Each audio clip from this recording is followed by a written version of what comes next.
Dan praktek-praktek ngalap berkah yang tidak syar'i sangat banyak ya, bukan cuma di tanah air, bahkan di dunia kaum muslimin secara umum ya.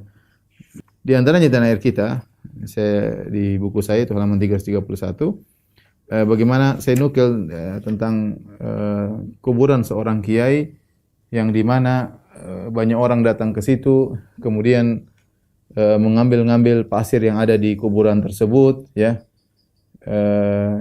mengambil bunga-bunga yang ditabur di atas kuburan tersebut.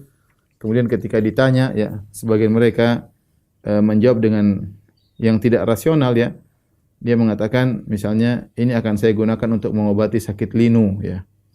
Ya, karena diingkari juga oleh sebagian kiai ketika melihat praktik tersebut mereka ingkari, tapi masyarakat sebagian melakukan hal tersebut. Di antara mereka dia mengatakan untuk mengobati penyakit linu, ya. Ada lagi yang mengatakan untuk mengambil tanah di makam untuk pengobatan anaknya yang belum bisa berjalan alias lumpuh, maka dia bawa pulang tanah tersebut, ya. Dan ini dilakukan oleh sebagian masyarakat kita. Sebenarnya pengkultusan terhadap kuburan ini adalah dari akidah Rafidhah Syiah. Ya, saya bacakan pernyataan dari Al-Khumaini dalam kitabnya Kashful Asrar, ya. Di mana ketika dia ditanya, apakah mencari kesembuhan minat turabi syirkun amla, mencari kesembuhan dari tanah, ya. Ya, apalagi tanah yang di kuburan itu syirik atau bukan? Maka kemudian dia menjawab, ya, fasyirku kama alimtum ibaratun anil i'tiqad bi anna syakhsan huwa rabbun. Namanya syirik itu, kata Khomeini, kalau kita meyakini ada seorang adalah Tuhan, ya. Ya,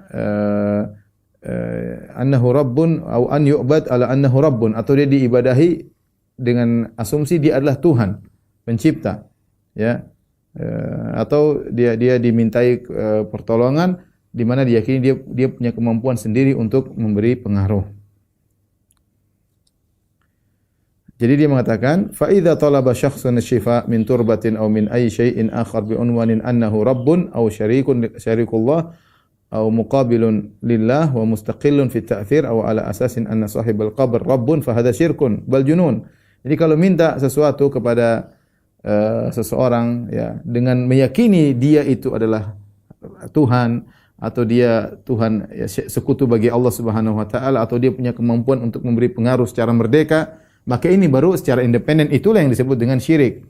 Itu yang disebut dengan syirik. Adapun jika tidak demikian, tapi meyakini bahwasanya Allah Subhanahu wa taala Maha Kuasa atas segala sesuatu, Allah memberikan kesembuhan pada segenggam tanah, ikraman li syahid, sebagai bentuk pemuliaan terhadap orang yang mati syahid, maka Allah jadikan kuburannya, tanahnya itu obat, ya. Maka ini tidak mengapa, ini bukan syirik dan bukan kufuran. Ini selalu ini yang diambil juga orang sufi, ya. Mereka mengatakan namanya syirik itu kalau kita meyakini ada Tuhan yang lain, atau kita meyakini sesuatu memiliki kemampuan, punya pengaruh tanpa izin Allah. Tapi kalau kita meyakini ini semua dari Allah, maka itu bukan syirik. Ya, seperti mereka mengatakan tanah. Ya, kalau tanah kita yakin ini Allah yang kasih, yang bikin tanah menjadi obat, maka ini bukan syirik, ini tidak jadi masalah, ya. Ya. Kita bilang kalau Allah mau berkehendak, jangankan tanah, kotoran jadi obat juga bisa, ya. Tapi mana dalil bahwasanya tanah ini Allah berkahi kemudian menjadi obat? Mana dalil bahwasanya tanah yang diambil dari kuburan syuhada kemudian menjadi obat? Mana dalilnya? Mana dalilnya bahwasanya tanah ini menjadi berkah? Itu saya katakan tadi, masalah berkah tidak boleh kita sembarang. Ini berkah, ini berkah, ini berkah. Karena kita akan bertabrakan dengan dalil yang menyatakan mengambil sesuatu yang bukan sebab dianggap sebagai sebab merupakan kesyirikan.